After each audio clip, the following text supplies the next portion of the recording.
Formation va suivre sur peut-être 2 séances, ça va dépendre du temps qui sera imparti.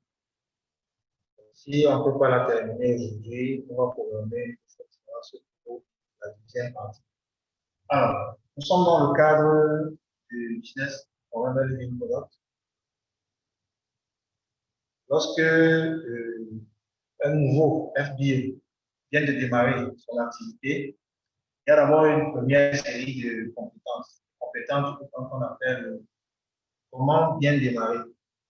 C'est-à-dire le parrain s'assoit avec son FBO et nous fait parcourir toutes ces étapes.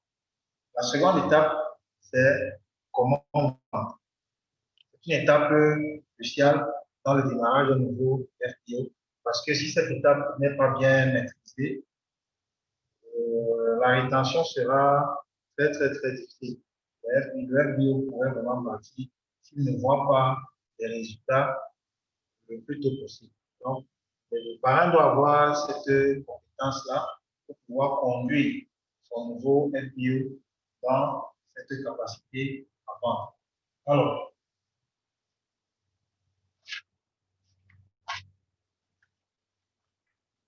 il y a une série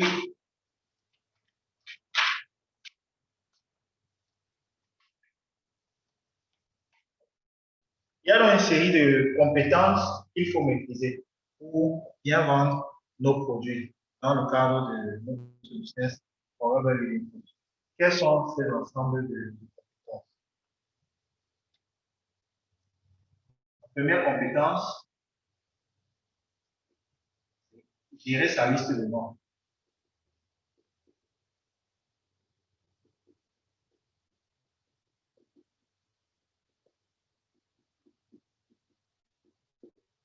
Ensuite,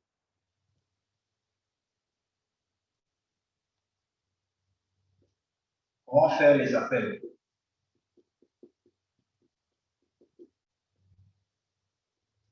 Troisième point, comment raconter son histoire produit?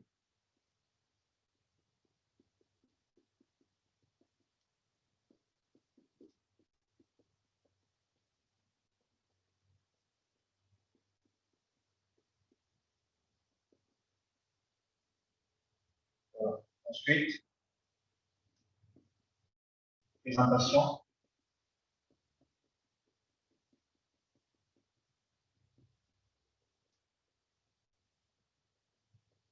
Présentation produit. Conclure.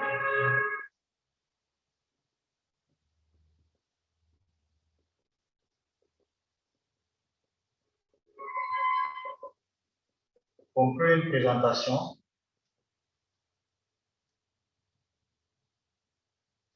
Suivi.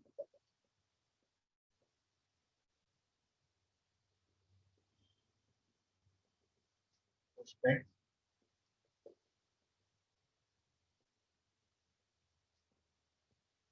Suivi client.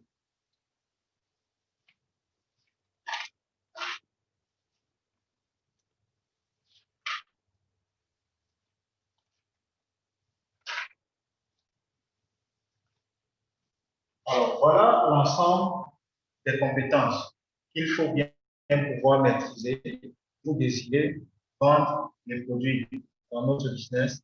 Ou alors, si vous voulez et même si vous voulez conduire votre FBO dans cet acte-là, consiste à vendre nos produits. Première compétence, gérer sa liste de noms. Deuxième compétence, faire les appels. Comment faire les appels?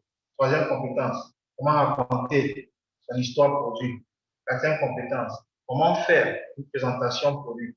Cinquième compétence, comment conclure une présentation produit, bien présentation business. Septième compétence, comment faire le suivi des prospects, des gens à qui on a présenté nos produits. Septième compétence, lorsque le prospect devient client, comment faire le suivi client. Voilà quelques compétences, voilà les compétences requises pour bien vendre les produits dans le cadre de notre activité. On va donc parcourir au fur et à mesure chacune de ces compétences-là dans les détails pour que les FBO voient un peu de quoi il est question. Okay.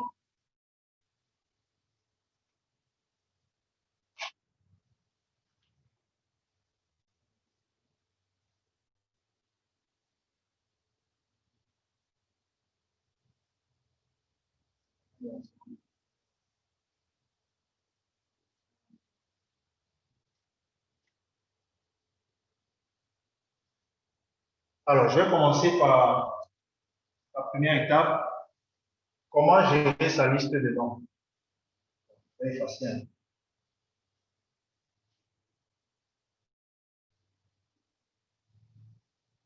Lorsqu'un nouveau FBO démarre son activité, la plupart se posent des questions. À qui est-ce que je vais vendre ces produits? Parfois, si ce n'est pas clair, beaucoup de personnes ont du mal enfin, ne se voient pas en train de faire notre business simplement parce qu'ils n'ont pas en esprit les personnes à qui ils vont vendre nos produits, bien les personnes à qui ils vont proposer nos produits. Donc, c'est nous, c'est nous, le parrain, qui avons pour mission de conduire, de montrer à notre FBO comment est-ce qu'il va faire. Alors pour ça, il faut maîtriser la compétence 1.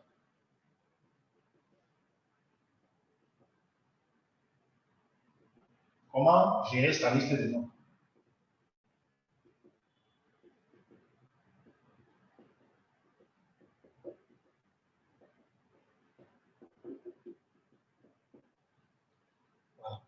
Pour bien gérer sa liste de noms, il est important d'avoir une chose, c'est un cahier de noms.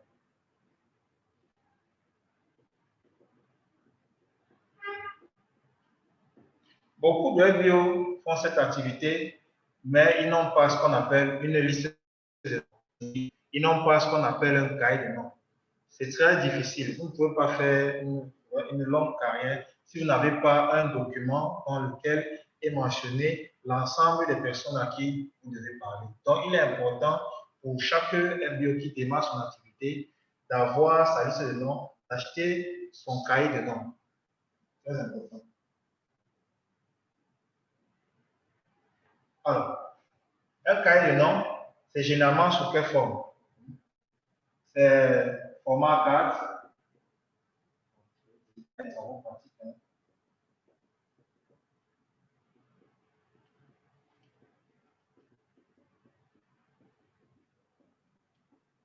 Travaux pratiques, format A4.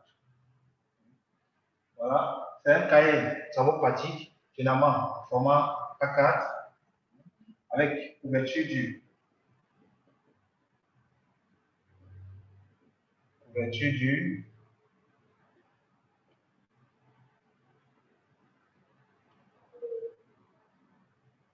grand carreau à l'intérieur.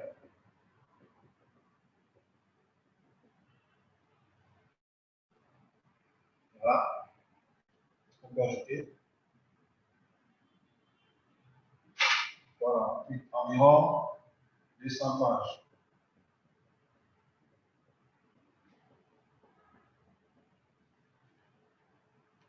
OK. Donc, le cahier de noms que le FBO doit avoir, c'est à peu près sous cette forme.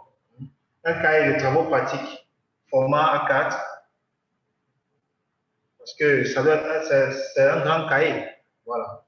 Et avoir une couverture dure. Pourquoi une couverture dure? Parce que c'est un cahier qui est appelé à être utilisé. Vous devez le mettre dans le sac, vous devez l'enlever. C'est une utilisation régulière, vu qu'on appelle tous les jours. Donc, si la couverture n'est pas assez solide, le cahier va forcément se déchirer et il ne va pas présenter bien. Lorsque vous aurez, par exemple, un nouveau filleul à inscrire dans votre activité. Pour la duplication, ça ne monte pas bien. Donc, le cahier doit avoir une couverture assez solide. Les grands carreaux à l'intérieur, c'est-à-dire les grandes lignes. Voilà. Un cahier de 200 pages environ, 134 pages, 200 pages environ, ça peut vous permettre d'utiliser ça pendant un an. Voilà. Pour ce qui est de la forme du cahier qu'il faut avoir pour ces FD.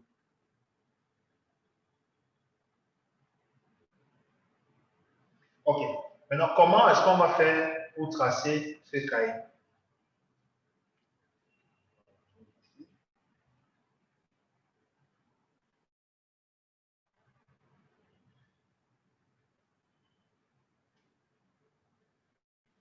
Voilà. À l'intérieur, voilà comment on va donc tracer ce cahier. J'espère que ça va être visible. Ici, vous avez le numéro d'ordre. Ici, vous avez le nom.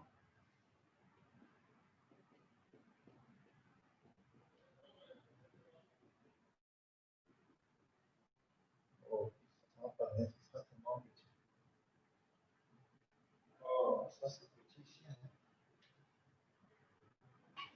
Ce sera petit. Comment est-ce que je vais faire ça?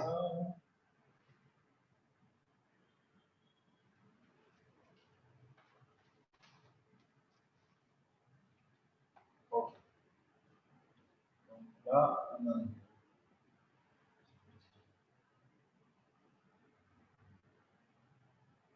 si on a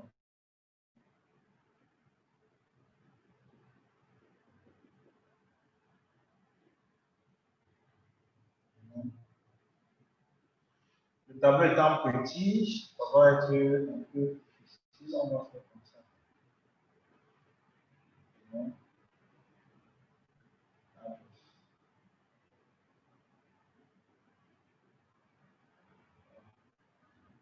si ceci constant.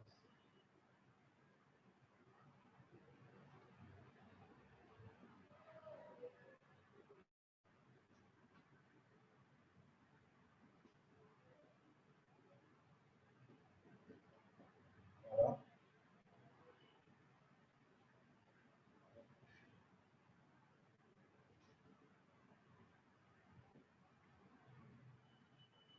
Si c'est là.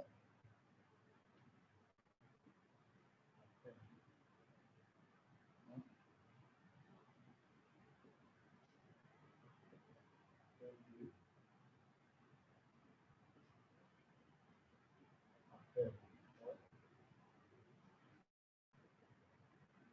page, puis observation.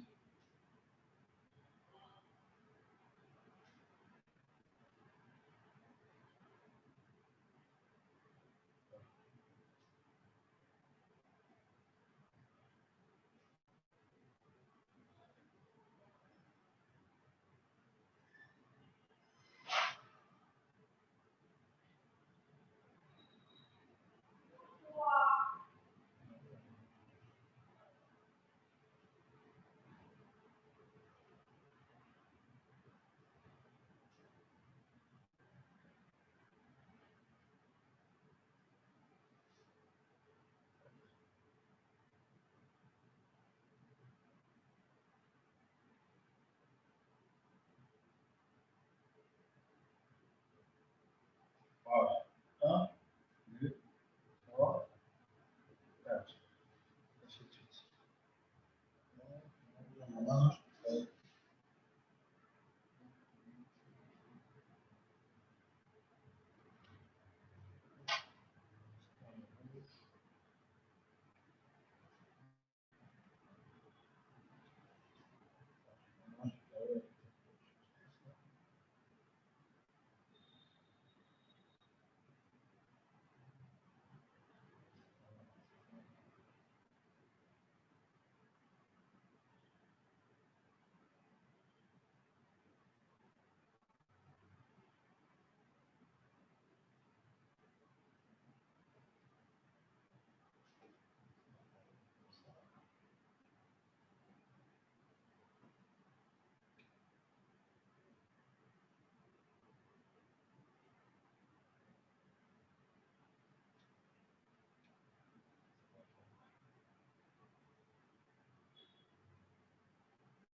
OK.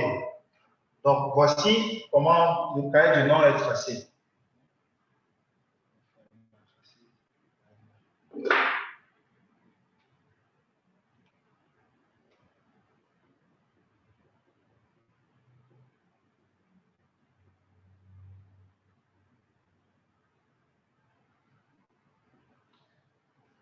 OK, maintenant je vais expliquer. Voici donc comment est constitué notre cahier de nom à l'intérieur. Ici, vous avez le numéro d'ordre. Numéro 1, numéro 2, numéro 3, numéro 4, et ainsi de suite. De ce côté, vous avez le nom, le prénom et l'adresse. Voilà qu'on va remplir ici. Là, la circonstance de la rencontre. Comment est-ce que vous avez rencontré votre prospect? Quelle est la relation que vous avez avec lui? Et puis, vous avez aussi son profil. Qu'est-ce qu'il fait comme métier? Quelles sont les informations que vous avez de lui sur son profil? Voici le trait bleu pour dire un peu la marge du cahier, parce que les deux cases sont assez grandes. Donc, comme le tableau est petit, on n'a pas bien fait la division. Donc, voici la marge, le milieu de votre cahier. De l'autre côté, donc vous avez appel 1, appel 2, appel 3, appel 4, et puis observation. Voilà donc comment le cahier de nom est constitué. Maintenant, pourquoi est-ce qu'il faut le faire ainsi? Le nom, le prénom. On va maintenant prendre quelques exemples pour remplir.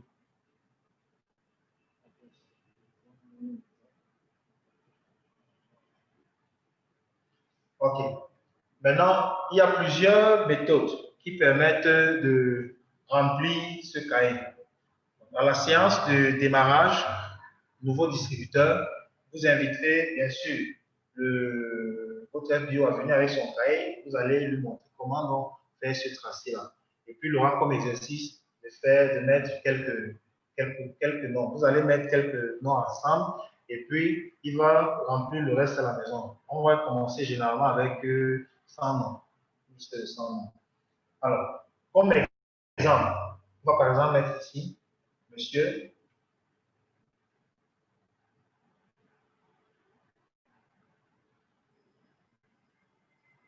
Alain.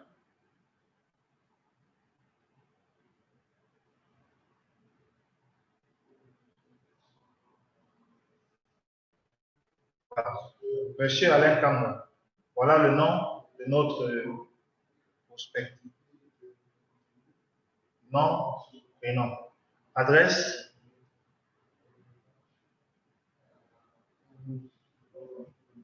On va mettre par exemple son numéro de téléphone. Numéro 6 74 10 11 25. Voilà. On va mettre, qu'est-ce qu'on connaît? S'il a un numéro WhatsApp, on va mettre son numéro WhatsApp. Son numéro WhatsApp, par exemple, le 6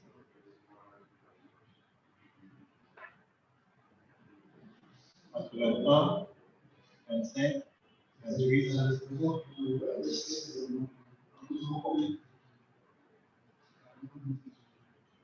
S'il a une adresse Facebook, on va voir. Donc, l'adresse ici, ce sera quoi?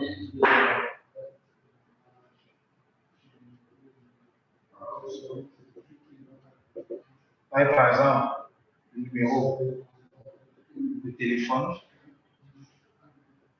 vous avez le numéro WhatsApp.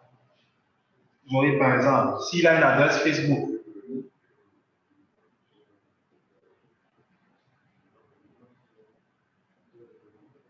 vous allez mettre son adresse Facebook.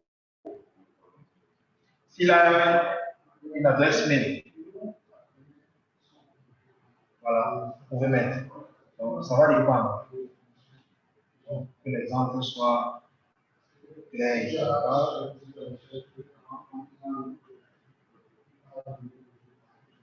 Voilà. Numéro WhatsApp, email.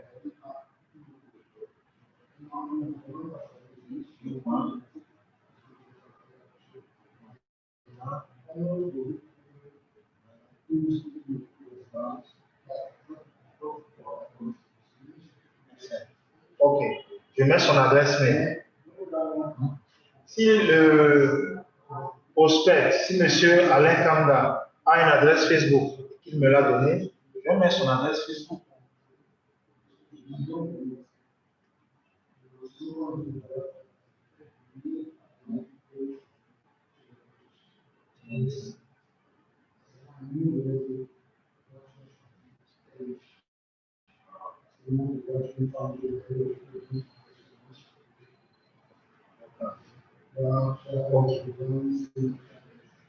Voilà, voilà à peu près quelques informations.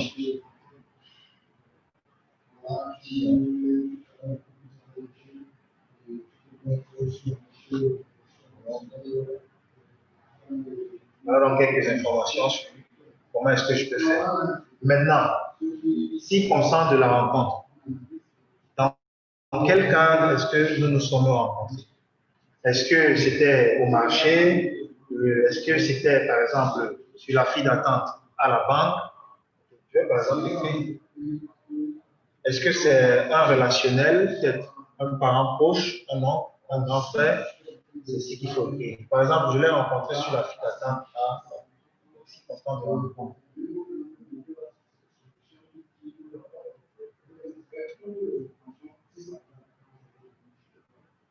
Rencontrer à la salle d'attente.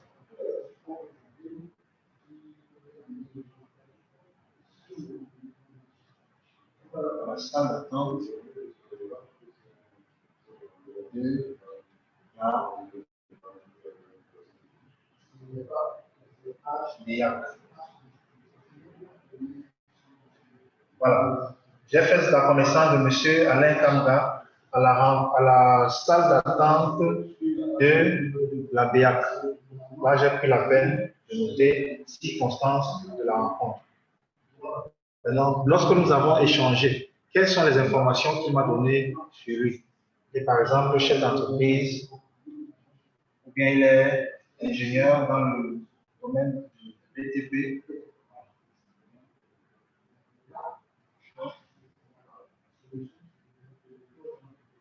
Chef d'entreprise.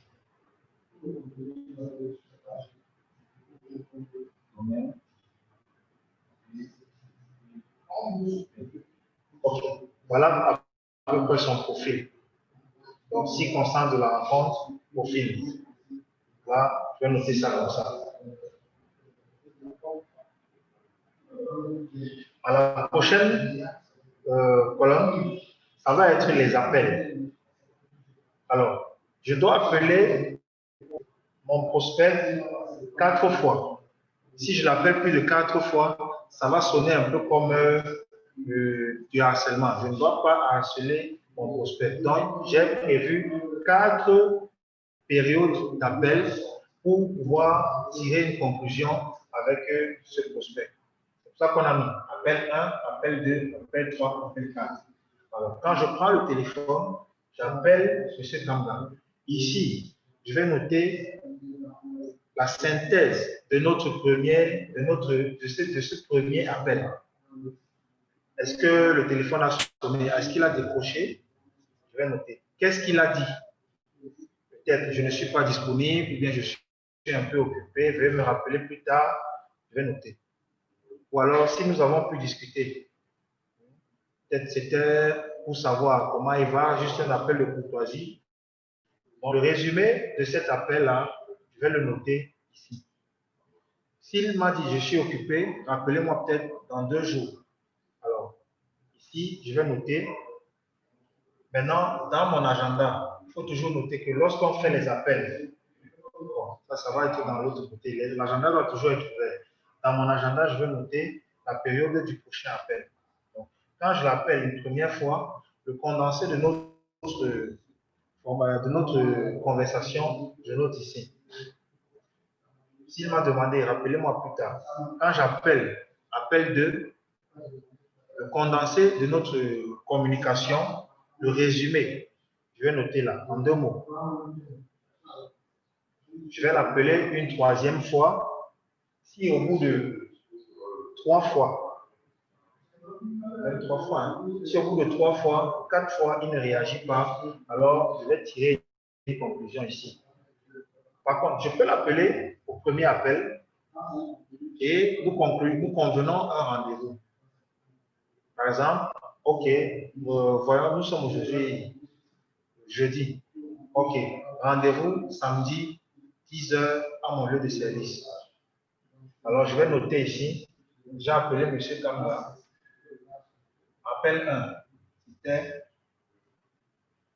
mardi,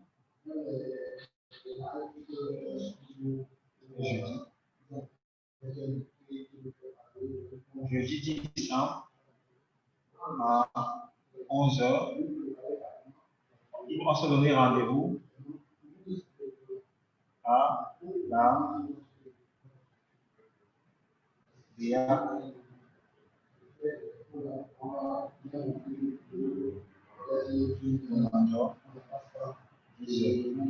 Rendez-vous samedi.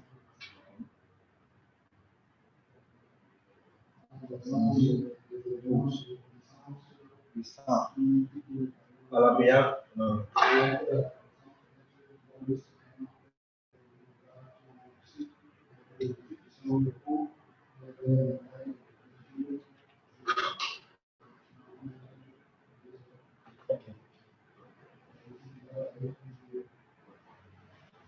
Je vais donc noter le condensé de notre conversation ici. Donc, j'ai appelé M. Alain Kamba. J'ai pris rendez-vous avec lui le 12 décembre à la BA Bonadjo à 10h. Je note ici et je vais noter ça dans mon agenda. Okay. S'il n'a pas décroché le téléphone, je vais dire ici, monsieur n'a pas décroché. Je programme le deuxième appel. S'il n'aboutit pas, je programme le troisième. Si au quatrième appel, il n'y a toujours pas de réaction, en ce moment-là, je vais conclure que visiblement, ce monsieur n'est peut-être pas intéressé, bien ce n'est pas le bon moment. Je le rappellerai 6 mois plus tard. C'est ça qu'on va mettre là comme observation. Okay. Donc, on a fait un premier exemple. Ce sera donc la même chose pour les autres cas. Ici, on va mettre le deuxième nom ensemble. Par exemple, madame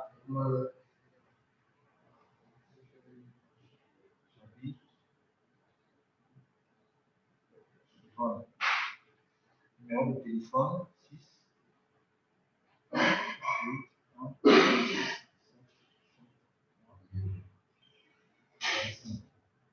son numéro WhatsApp 6 3 3 2 2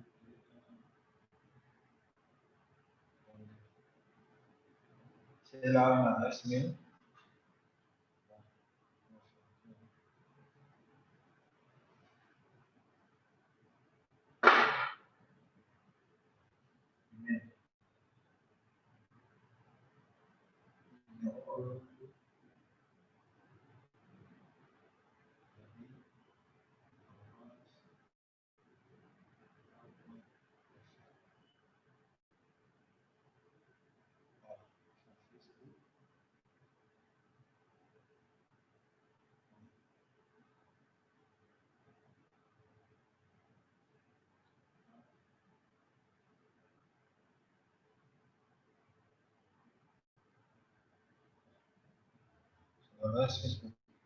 Ok, prenons un deuxième exemple. Madame Djabi Yvonne, numéro de téléphone 6 81 67 73 25, numéro de WhatsApp 6 33 22 11 22, email djabi@yahoo.fr. Ok.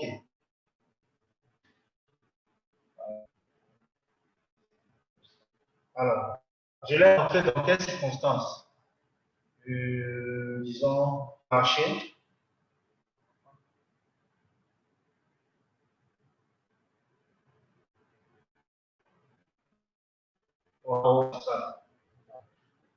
Quel est son profil lorsque nous avons échangé? Une connaissance.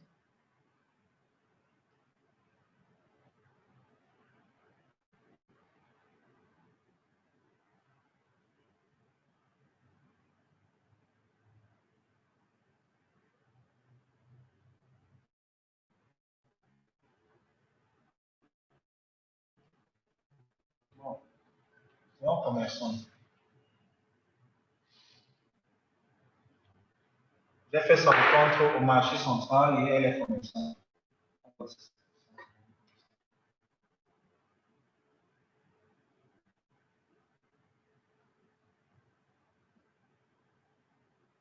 Voilà, elle est commerçante. C'est ça son profil.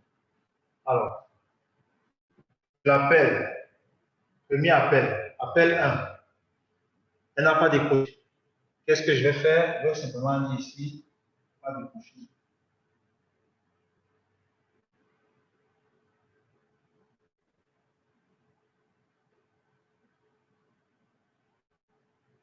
Alors, je programme le second appel peut-être 2 jours.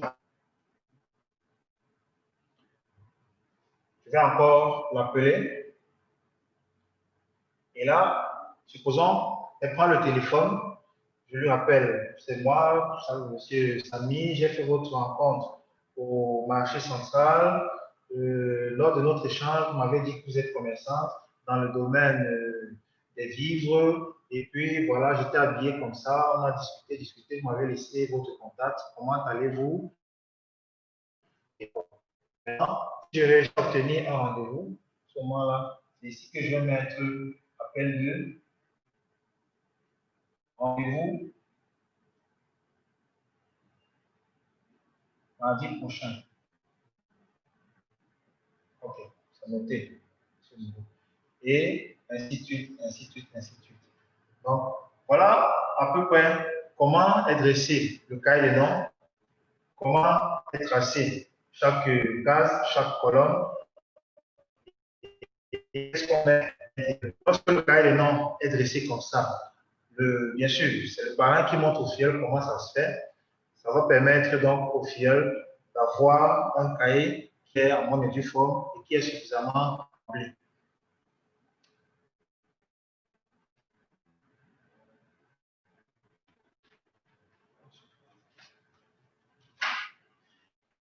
Il y a beaucoup de bio qui font cette activité d'avoir un cahier de noms, d'avoir toujours une liste bien fournie. Ça permet d'avoir suffisamment confiance en soi et de ne pas manquer de personnes à qui parler, à qui proposer ses produits, mais à qui proposer son affaire. Beaucoup d'FBO se sentent souvent en difficulté, se sentent coincés simplement parce qu'ils tournent autour des mêmes personnes. Ils appellent les mêmes personnes, ils essuient les mêmes refus, les mêmes paroles négatives et n'arrivent pas à avancer. Quand vous avez peut-être 10 personnes, 20 personnes au bout de la main, vous êtes obligé d'appeler les mêmes, d'appeler les mêmes, d'appeler les mêmes. Vous êtes presque en train de harceler les gens. Et finalement, vous finirez par abandonner. Alors que si vous avez un cahier de peut-être 100 noms, 200 noms, et vous prenez la peine régulièrement de le remplir, peut-être 2 ou 3 noms de plus chaque jour, ça vous permettra d'avoir un volume assez constant, assez consistant. Et en ce moment-là, peu importe la réaction d'un prospect, lorsque vous appelez, vous ne serez pas du tout affecté. C'est la raison pour laquelle on a mis plusieurs appels. Si un prospect ne décroche pas le téléphone, ou si son téléphone ne passe même pas, c'est pas un problème, on va seulement passer au suivant. Parce qu'il faut parcourir le long de sa liste. OK.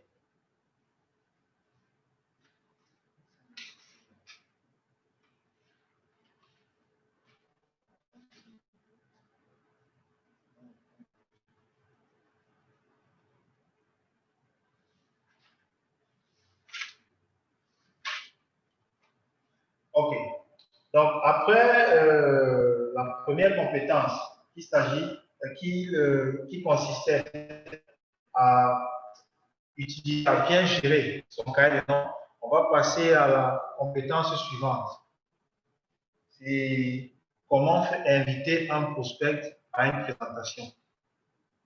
Parce qu'une fois qu'on sait à qui parler, il faut maintenant savoir comment on fait pour que ces personnes-là viennent assister à notre présentation. Comment donc appeler, comment faire les appels.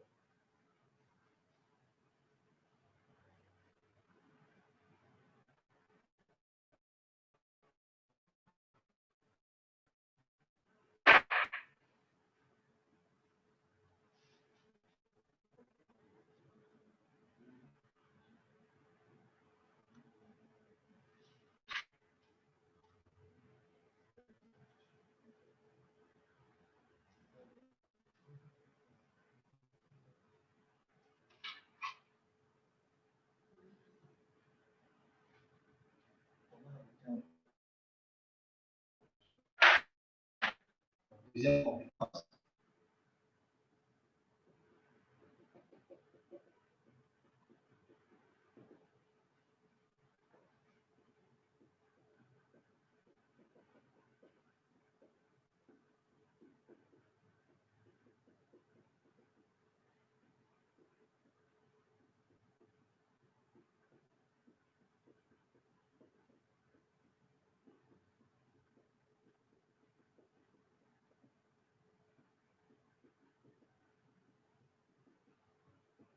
Alors, la compétence suivante, c'est comment inviter un prospect à une présentation. Voilà, notre thème, les appels.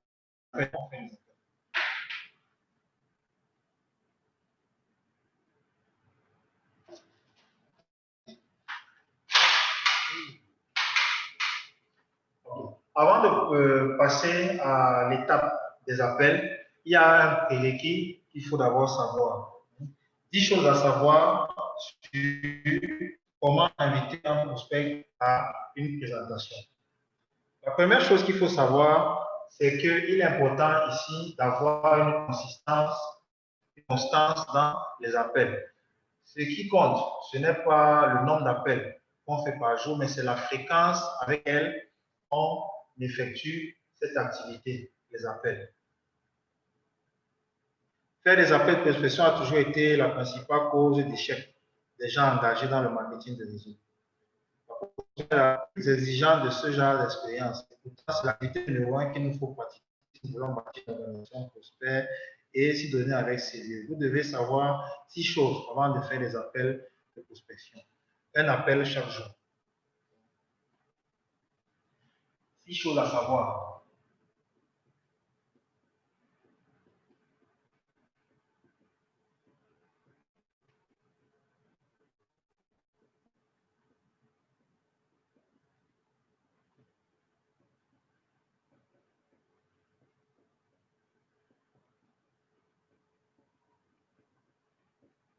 Alors, 6 choses à savoir avant d'effectuer des appels de prospection.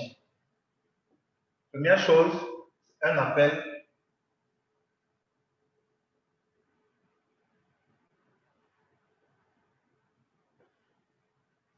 chaque jour. Le premier appel est toujours le plus difficile à faire.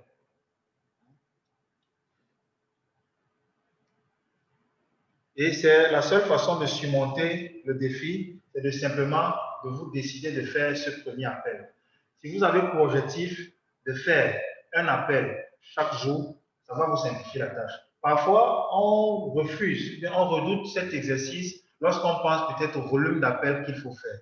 Si vous pensez par exemple, je dois appeler 20 personnes, je dois appeler 10 personnes, 30 personnes, vous pensez que ce sera difficile et vous repoussez, vous procrastinez. Vous pouvez décider simplement, OK, je vais faire le premier appel de ma journée. Quand vous faites le premier appel de la journée, vous voyez que c'est assez simple, c'est facile, c'est relaxant. Ça vous pousse à faire le second et après vous faites le troisième et vous pouvez enchaîner sur 5 ou 10 appels. Voilà à peu près la technique pour être capable de faire ces appels tous les jours. D'une manière, une chose est sûre, c'est qu'il faut avoir la discipline de faire ce travail au quotidien. Si vous appelez aujourd'hui, vous sautez 2 jours, 3 jours, vous appelez après, vous sautez 3 jours, 4 jours, vous n'aurez pas une activité constante.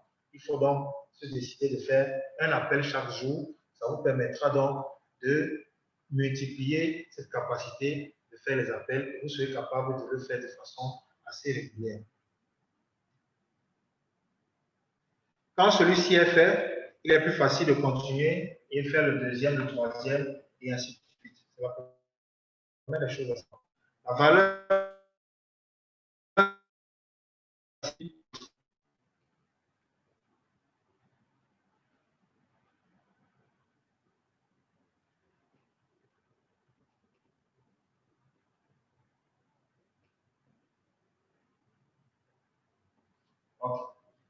Dans l'exercice des appels, il est important de vous donner cette discipline.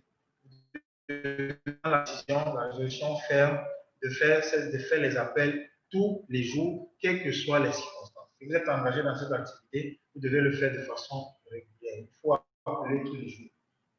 Tous les jours, tous les jours, tous les jours. Il faut se donner cette discipline. Ce n'est pas facile, c'est vrai, mais il faut être capable de le faire. Comme je le disais, c'est la fréquence qui compte. Ce n'est pas tant le nombre d'appels, mais c'est la fréquence.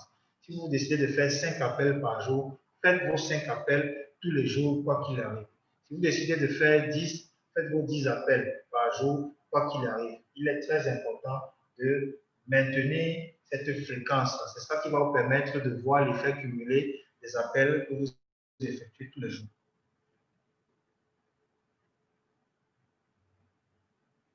Ces appels doivent être faits au même moment, chaque jour, à la même heure, de la même manière qu'on a envie de le faire ou non. Donc, lorsque ça devient une discipline, que vous ayez envie de le faire ou non, vous devez seulement le faire. Donc, la valeur de la discipline quotidienne. Troisième chose à savoir, c'est la loi du dynamisme.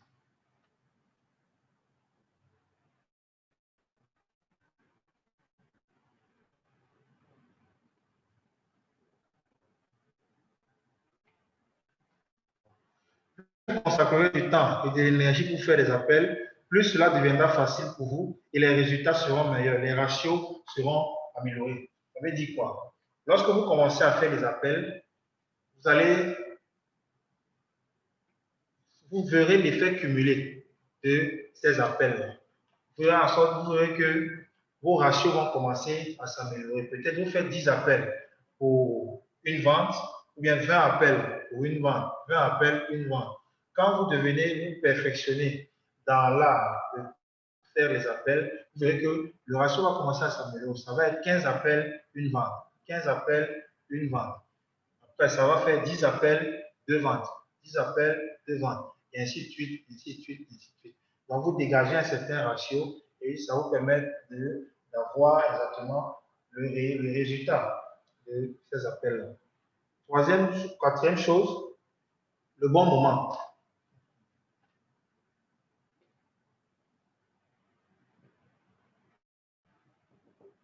Le bon moment. Beaucoup de personnes se demandent quel est le bon moment pour effectuer les appels.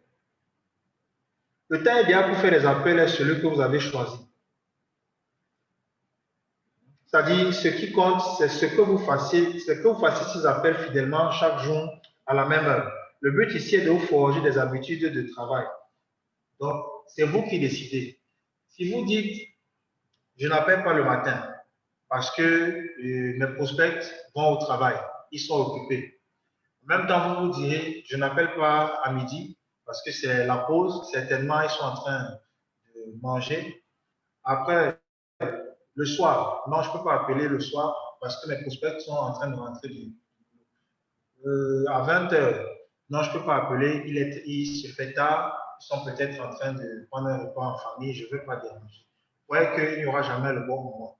C'est vous qui décidez à quel moment vous voulez faire des appels. Et vous faites ces appels simplement. L'essentiel, c'est de vous forger des habitudes de travail.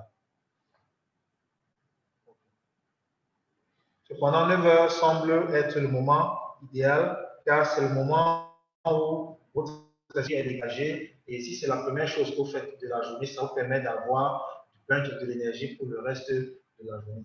Donc, ça va dépendre de vous. Parfois, vous pouvez programmer de les faire le soir et au moment de les faire peut-être à 17 heures ou à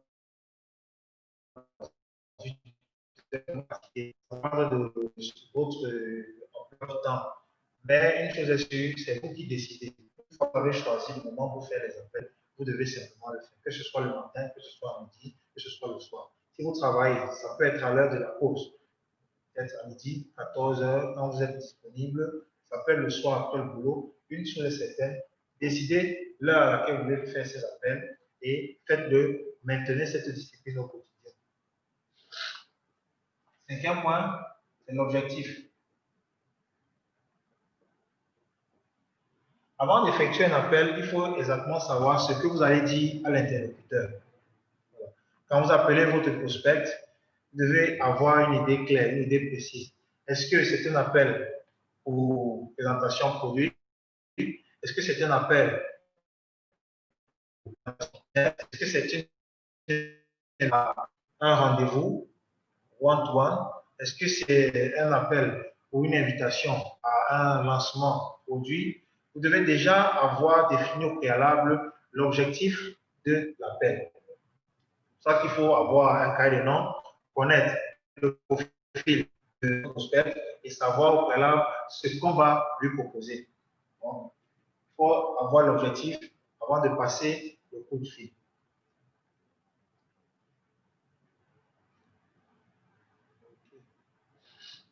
6. Le langage.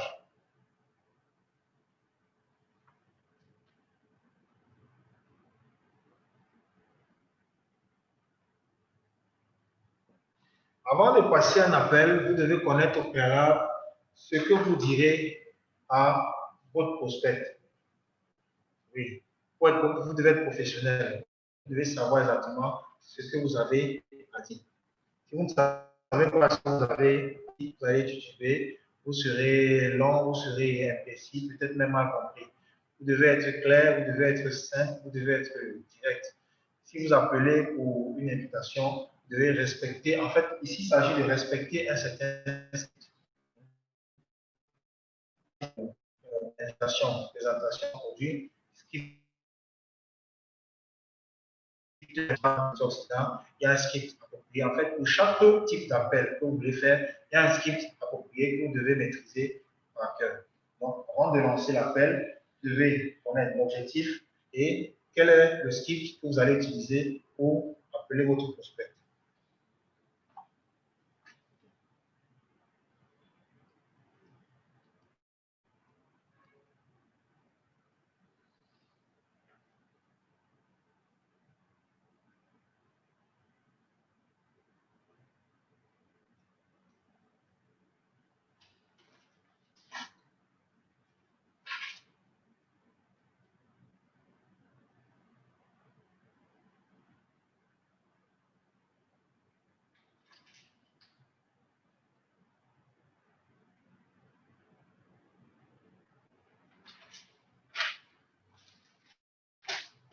Bien.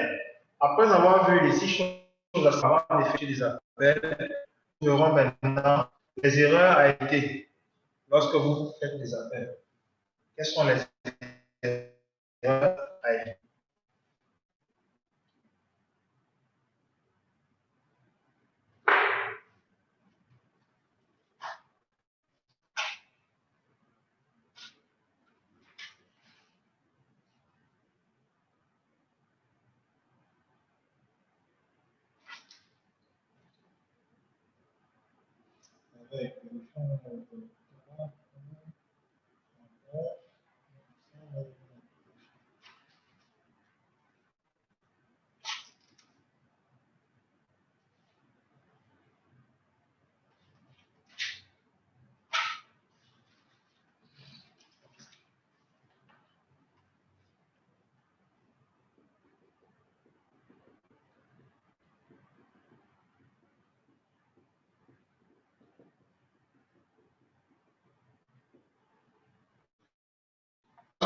Cet exercice, faire les appels, c'est l'erreur qu'il faut éviter. Vous devez impérativement éviter les 7 erreurs qui suivent si vous voulez développer vos compétences en matière de prise de contact avec votre prospect et par là même votre niveau de confiance. 1. Ne pas utiliser la bonne approche. Lorsqu'on débute, on a tendance à ne voir, à ne penser qu'à soi. On dit les plans sur la poubelle et on imagine comment notre famille, nos amis, nos futurs associés vont pouvoir assurer notre liberté. Et cette loi ou de l'usage des gens peut être un frein à votre développement parce que, bien évidemment, les gens le sentent tout de suite. Donc, pendant la prise de contact, assurez-vous de ne dire, de dire 5 fois plus que je veux. Donnez trop d'informations. Vous devez utiliser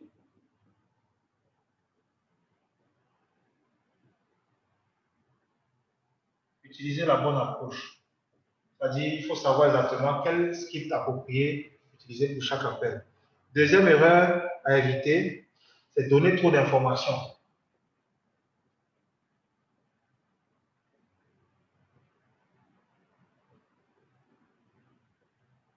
Lorsque vous effectuez un appel, il faut éviter de donner trop d'informations au prospect. Vous devez donner au prospect les informations nécessaires. Si c'est une invitation, le lieu, le rendez-vous, le lieu du rendez-vous, l'heure du rendez-vous, et évitez d'en dire plus. C'est vrai, quand vous invitez quelqu'un et qu'il ne sait pas de quoi il est question, il aura tendance à poser beaucoup de questions, Mais vous devez rester sur l'objectif qui est de faire cet appel-là et d'éviter de donner trop d'informations. Certaines personnes, même au lieu de passer juste une information, veulent parfois souvent faire la présentation au téléphone. Ça ne sert à rien de faire une présentation business ou une présentation produit au téléphone. Vous devez simplement donner l'information selon l'objectif que vous avez fixé pour ce prospect-là et puis vous en tenir seulement à ça.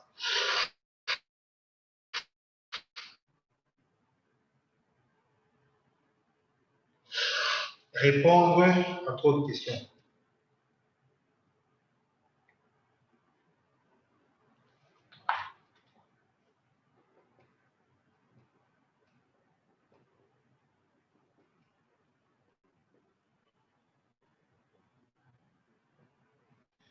Effectivement, lorsque vous faites l'appel, répondre à trop de questions aussi ne va pas vous servir. Vous êtes d'un grand avantage. Si vous vous laissez aller, c'est l'autre personne à l'autre bout du fil qui mène la conversation et va donc poser une série de questions, et pas capable de répondre.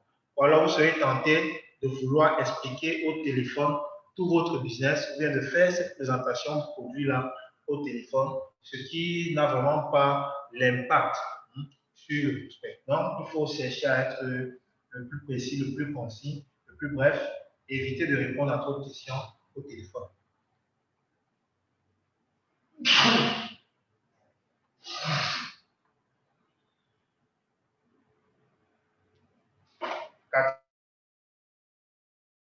Quatrième erreur, ne pas parler efficacement.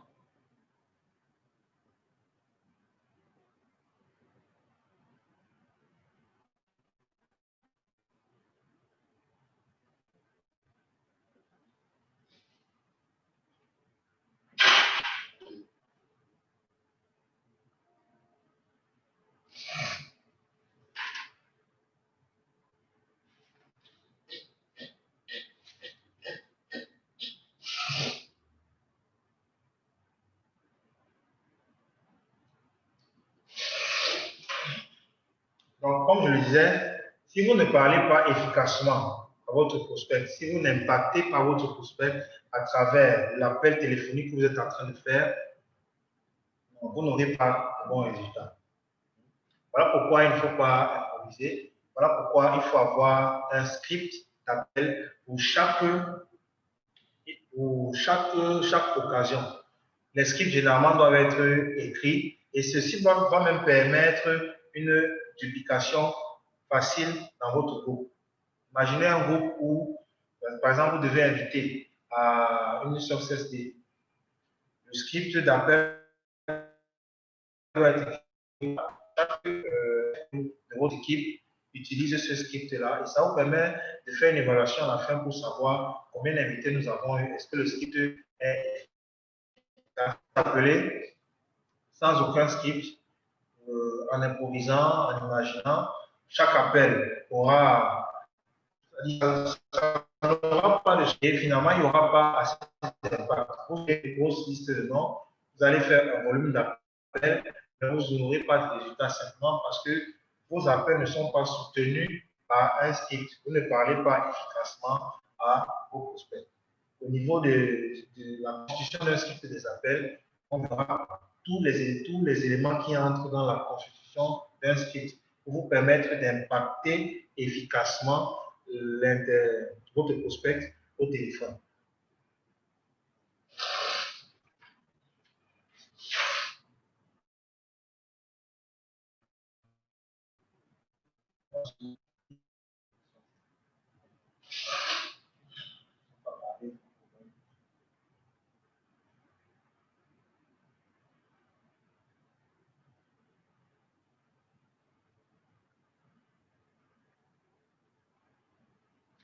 prochaine erreur, cinquième, c'est ne pas parler au bon prospect.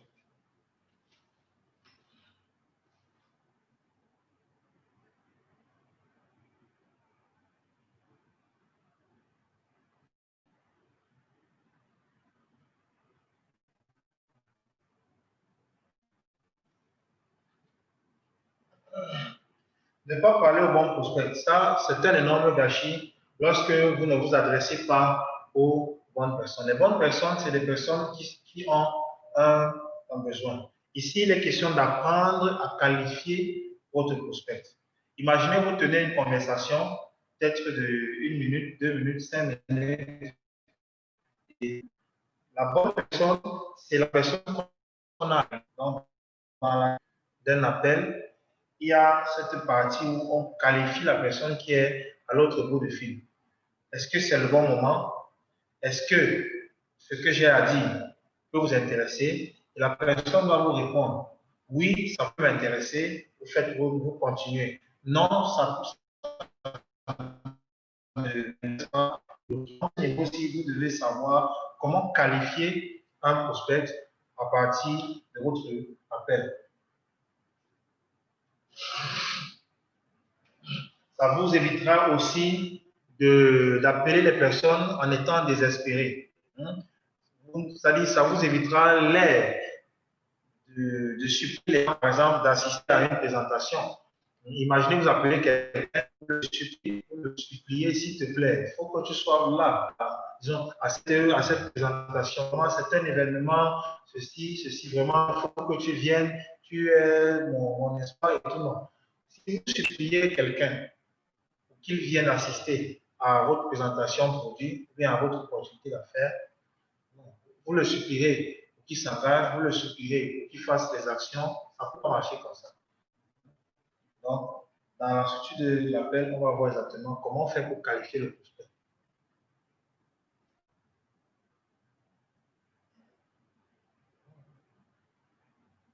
Et pas encore le bon.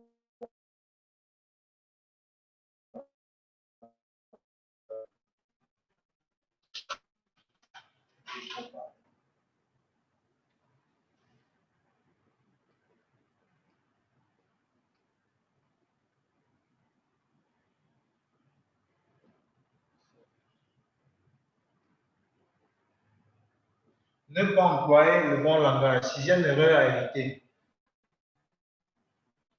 Dans le cas de non, on a vu le profil.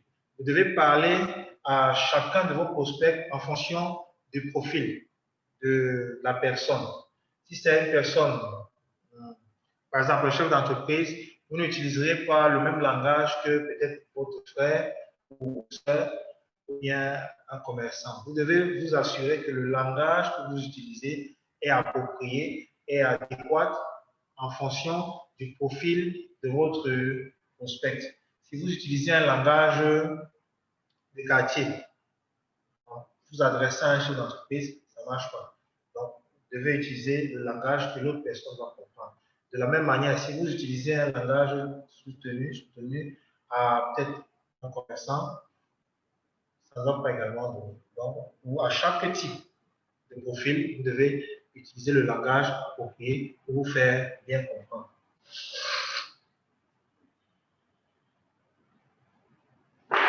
La dernière erreur à éviter,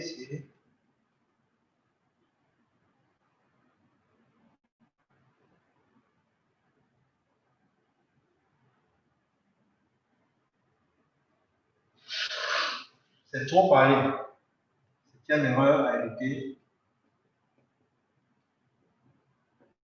Trop parler. Lorsque vous appelez, je le disais tout à l'heure, il faut être essentiel, il faut aller droit au but. Il ne faut pas contourner. Même si c'est une personne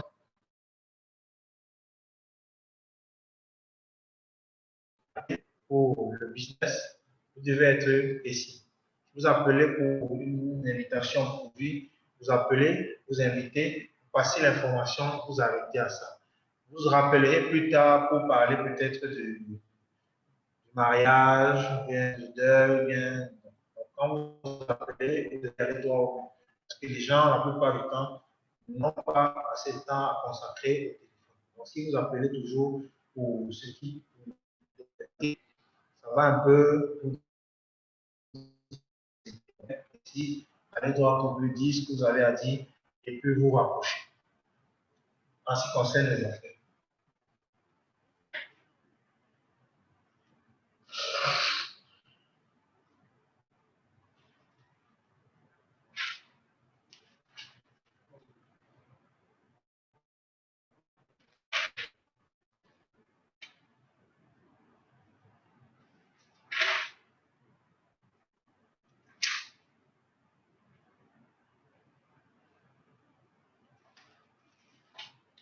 Bien. Maintenant, nous verrons quelques scripts d'appel.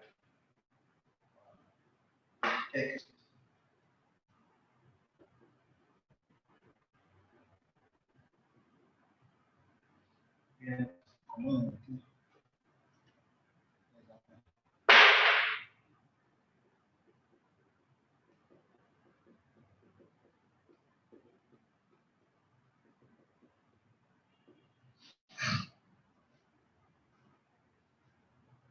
éviter un prospect il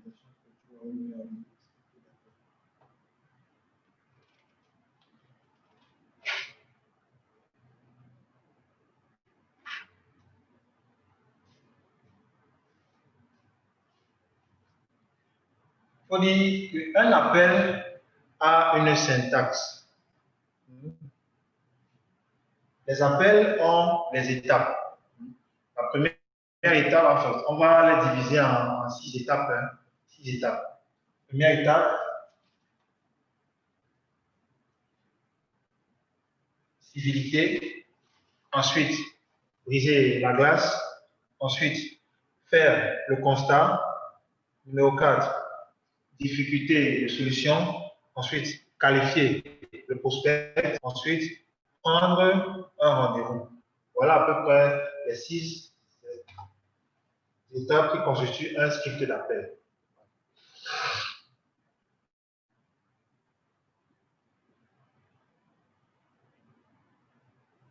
Bon, on va laisser ça.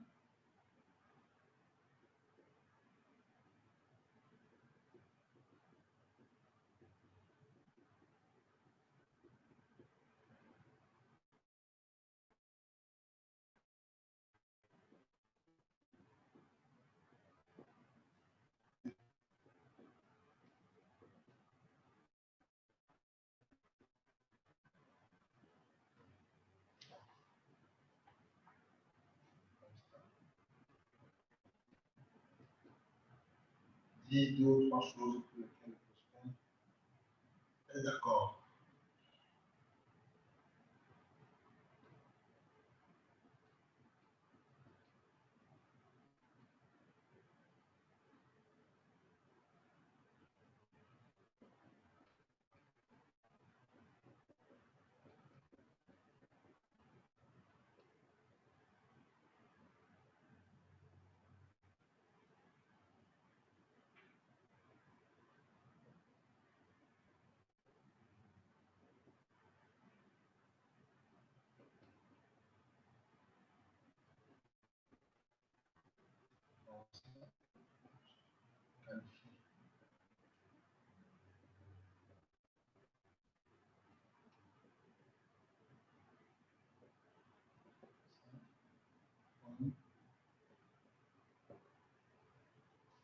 Okay. Voici en quelques voilà, 5 étapes. La syntaxe d'un type. Premier point, la civilité. Deuxième point, point, qualifier le prospect. Cinquième point, la prise de rendez-vous. Civilité, c'est quoi? Bonjour, comment ça va? C'est Samy à l'appareil. À l'autre bout du fil. Comment allez-vous? Est-ce que c'est le bon moment? La civilité, c'est à peu près l'introduction au moment de faire. Deuxième point, le brise-glace. C'est briser la glace.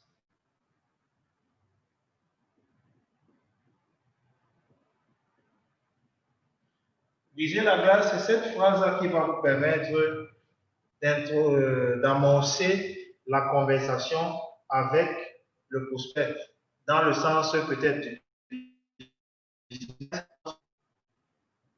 dans le sens des produits. Donc, on va voir un exemple de viser la glace tout à l'heure. Donc, c'est cette partie-là qui vous permet d'amorcer la conversation. Troisième point, le constat. Dit deux ou trois choses pour lesquelles le prospect sera d'accord avec vous et dira oui. Au moment de faire le constat, je vais dire deux ou trois choses qui seront évidentes aux yeux du prospect pour qu'il dise oui, effectivement, je suis d'accord avec toi à ce sujet-là. Ça permettra au prospect d'avoir de bons sentiments à votre égard et d'adhérer à votre proposition. Quatrième point, il faut qualifier le prospect. À ce moment-là, cette fois, c'est de savoir la personne à qui je m'adresse. Est-ce que ma solution correspond à son besoin? Est-ce que même elle a un besoin? Est-ce que ce que je propose correspond à son besoin? À ce moment-là, il faut qualifier. Une fois qu'on a qualifié, on peut maintenant prendre le rendez-vous. C'est ce qu'on a mis ici, cinquième étape. Donc voilà la syntaxe d'un script d'appel. On va maintenant voir un exemple. Comment dire?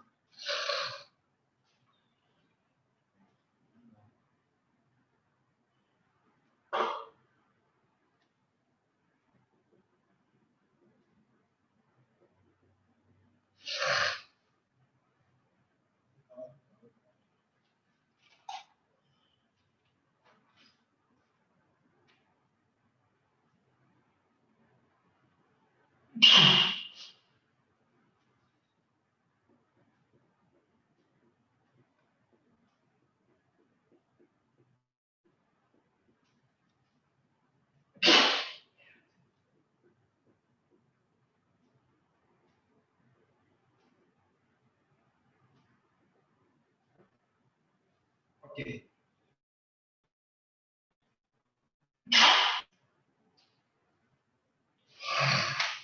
Un exemple pour vendre aloe vera gel, notre bidon jaune.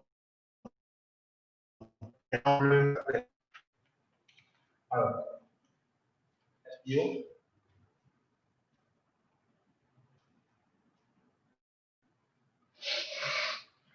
Bonjour.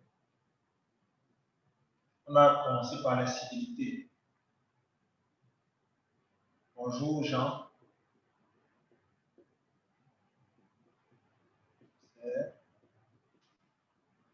C'est mis à l'appareil.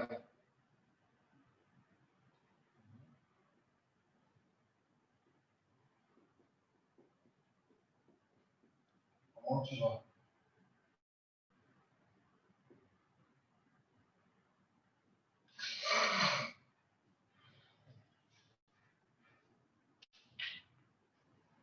C'était un ici.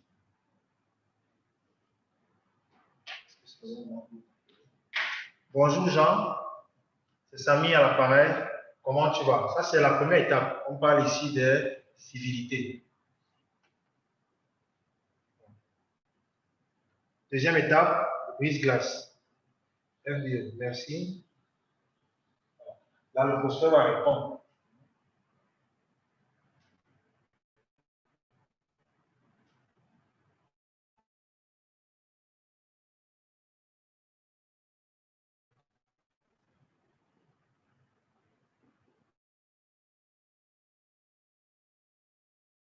Permet de répondre. Ensuite, deuxième étape, brise-glace.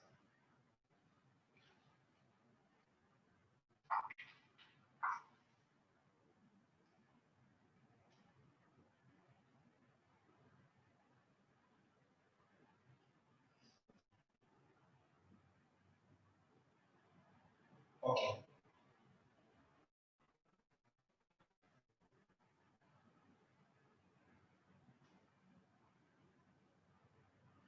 Deuxième étape, briser la glace. FBO. Merci.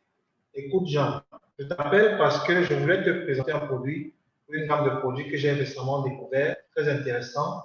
Mais avant, je voudrais te poser une ou deux questions, si tu as une minute à accorder. Là, c'est l'œuf qui fait ça.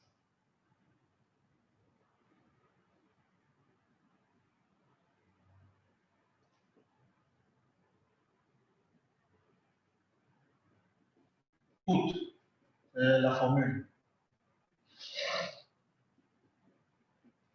Écoute, Jean, je t'appelle.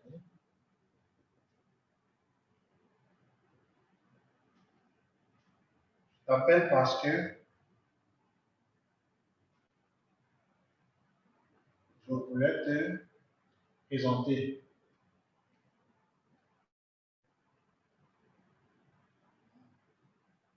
Ici, on va faire, disons, un produit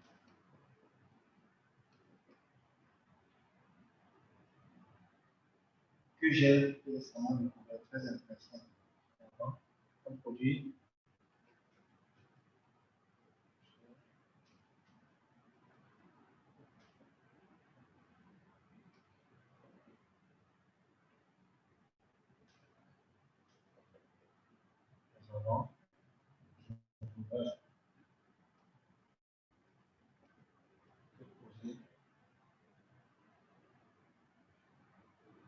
Une ou deux.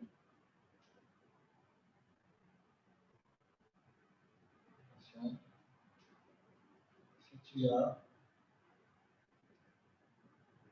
une minute. OK. À l'étape de briser la glace, voici comment ça se présente. Vous dites, merci. Écoute, Jean, je t'appelle parce que je voulais te présenter un produit ou alors une gamme de produits ou une merveilleuse gamme de produits que j'ai récemment découvert. Mais avant, je voudrais te poser une ou deux questions si tu as une minute. Ça permet de savoir, le prospect maintenant va savoir si c'est le bon moment. S'il est disponible, une minute, il ne peut pas vous refuser une minute. S'il est vraiment occupé, il va vous dire, OK, je suis occupé, veuillez me rappeler plus tard. Mais il va aussi se dire, non, si ça ne prend qu'une minute, je peux vous l'accorder au téléphone. Et à ce moment-là, donc, il va vous donner, il va vous dire, OK, vas-y, pose-moi une ou deux questions, puisque ça ne prendra qu'une minute. Vous avez brisé la glace et vous avez permis, vous avez demandé, enfin, le prospect vous permet de lui poser les questions. Ça vous permet d'amorcer la conversation. Maintenant, l'étape 3, c'est le constat.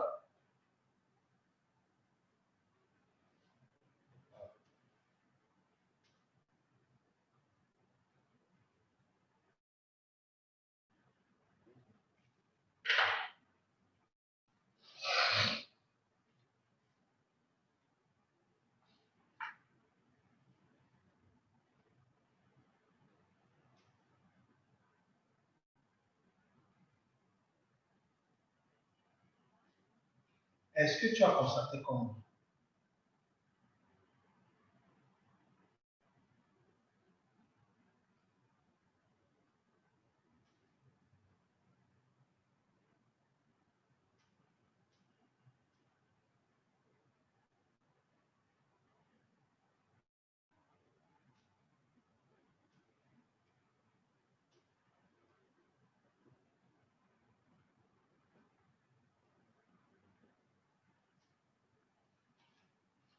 Écoute, Jean, le constat. On a dit tout à l'heure, dis deux ou trois choses pour lesquelles le prospect sera d'accord avec vous et il dira oui. Écoute, Jean, est-ce que tu as constaté comme moi que les gens souffrent de plus en plus de maladies de métabolisme, telles que l'hypertension, le diabète, l'arthrose, le mal de nerfs, etc., etc. Cette partie-ci va varier en fonction du produit que vous voulez, par exemple, vendre. Si c'est le clean à ce moment-là, vous pouvez modifier cette partie. Est-ce que tu as constaté comme moi que les gens souffrent de plus en plus des problèmes de surpoids? Est-ce que tu as constaté que le surpoids est à l'origine de plusieurs autres problèmes de santé, tels que... Bon, c'est ça qu'on appelle le constat. Et le prospect va vous répondre évidemment oui. Ensuite, on a dit deux ou trois questions. Deuxième question. Est-ce que tu sais que? Ouais, on va se souvenir. Est-ce que tu as constaté que? Deuxième question.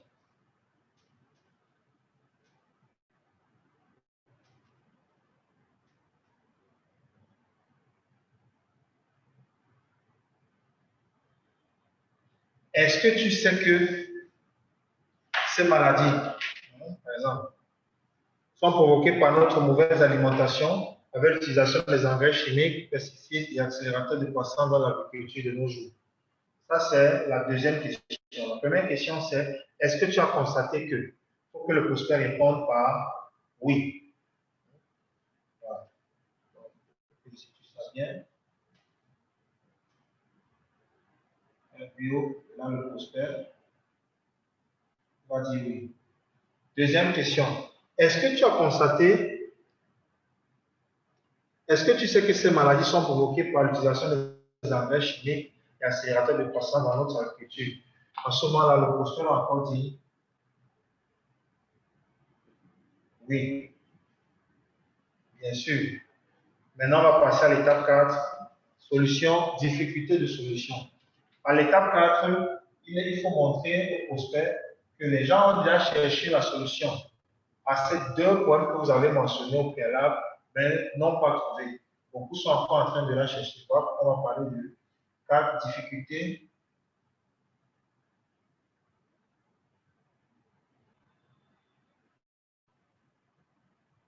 Difficultés de solution. Dans le cas de ce qui nous concerne, Jean, est-ce que tu as remarqué qu'il y a des gens qui voudraient consommer des produits naturels sains pour avoir une alimentation équilibrée et complète afin d'éviter ces maladies, mais n'y arrivent pas, même n'ayant pas de soucis d'argent pour acheter la nourriture? Le prospect répondait encore oui, bien sûr. C'est même le cas. Maintenant, la cinquième question, cinquième étape, qualifier le prospect. Alors, Jean, j'ai récemment découvert un produit 100% naturel qui prie régulièrement rend notre alimentation complète et équilibrée que j'aimerais te présenter. Est-ce que ça peut t'intéresser? À ce moment-là, vous qualifiez le prospect. Est-ce que tu aimerais y jeter un coup d'œil? Voilà. Posez la question pour le qualifier. S'il est intéressé, il va vous dire oui, bien sûr. S'il n'est pas intéressé, il vous dira vraiment, je ne suis pas du tout intéressé. Et puis, vous arrêtez la conversation, vous passez à autre chose.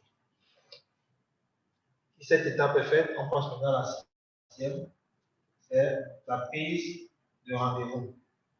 OK, Jean, je suis disponible mercredi 17h pour un rendez-vous en tête-à-tête. Est-ce que ça te convient? Oui, en ce moment-là, vous fixez maintenant le lieu. D'accord, je passerai à ton bureau ou alors tu passeras à mon bureau mercredi 18h. Là, vous convenez, c'est la prise de rendez-vous. Si c'est pour un événement, ok, Jean, ce mercredi 17h, il y aura une présentation, une dégustation de ce produit chez moi. Je t'invite à 17h, venir découvrir de quoi il est question et avoir de plus en plus d'informations sur comment faire pour régler ces problèmes-là. Et puis, Jean vous confirme, vous confirmez, vous scellez. Voilà l'appel interview. Donc, il est important de mettre ces étapes-là, de rédiger votre script au préalable. Donc, ce script est modulable en fonction des produits qu'on veut vendre. Si c'est pour le prix neuf, on va modifier le brise-glace, on va modifier le constat. Si c'est par exemple pour vendre RTC, on va modifier briser la glace, on va modifier le constat, on va modifier la difficulté de solution. Donc, la première étape, la civilité, ça reste la même chose. On adapte en fonction des produits qu'on veut faire. La même syntaxe sera utilisée dans le cadre du business. Donc, nous aurons l'occasion de voir ça un peu plus tard. Bon, pour la compétence, comment vendre? On a vu aujourd'hui comment faire son cahier de nom, c'est-à-dire à qui vendre, comment dresser son cahier de nom, pourquoi dresser son cahier de nom. compétence, les appels. Comment inviter un prospect à prendre part à une présentation produit ou à une présentation business à travers les appels. On a vu les différents scripts, enfin, comment la syntaxe d'un script, quelles sont d'abord les erreurs à éviter, quelles sont les erreurs à éviter, quelles sont les choses à savoir au préalable.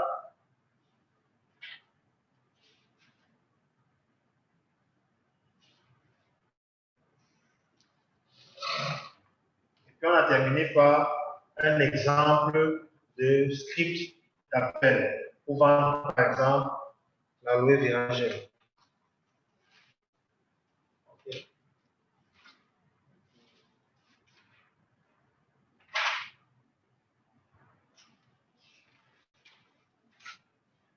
Bon, je vais m'arrêter pour aujourd'hui.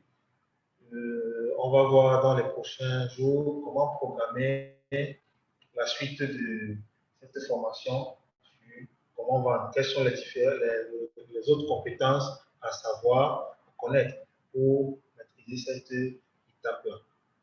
Ok, je ne sais pas s'il y a des personnes qui sont connectées, si vous avez des questions à poser, vous pouvez poser vos questions pendant quelques minutes. Pendant nous sommes encore peut-être une dizaine de minutes.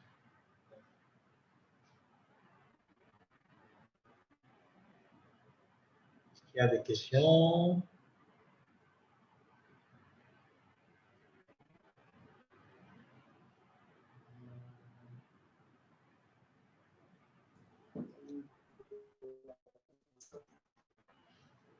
S'il y a des questions, on va prendre quelques questions avant de clôturer la formation.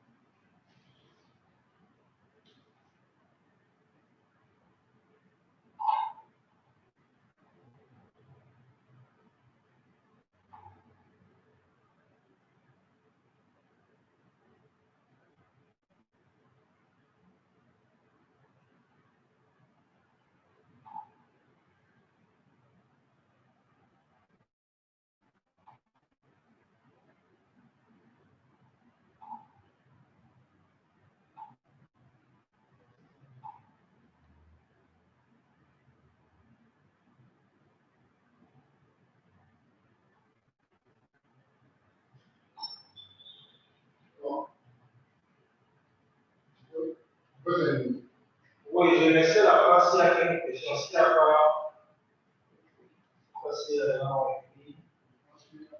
je vais laisser la parole. Allô?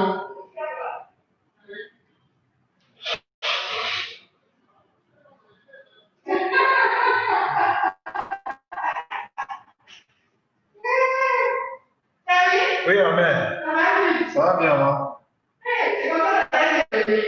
Oui, c'est vraiment maintenant. Ok, merci. Je pense que jusqu'à présent, nous n'avons pas de...